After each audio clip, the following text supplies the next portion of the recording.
بسم اللہ الرحمن الرحیم۔ ٹنڈے کی کاشت کے لیے زمین کی تیاری ہو رہی ہے۔ دوستان مکرم، پہلی ویڈیو میں بھی آپ کو بتایا تھا کہ ٹنڈے کی کاشت کے لیے آپ کو زمین کو ہموار کرنا چاہیے۔ پہلے لیزر کرا کے ساتھ اچھی طرح ہل چلائیں، روٹاویٹر چلائیں، پھر لیزر کرا کریں، کیونکہ برابر کھالیاں بنیں گی، پلانٹر صحیح چلے گا تو ٹنڈے کو پانی جو ہے وہ ایک ہی طرح کا، ہر لیول کا لگے گا۔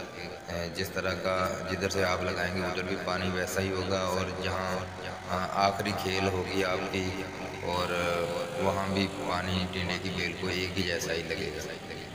تو اس سے یہ ہے کہ ایوریج بھی صحیح آتی ہے اور جو ٹنڈے کی بیل ہوتی ہے وہ خراب نہیں ہوتی، کیونکہ یہ زیادہ پانی سے بھی خراب ہو جاتی ہے۔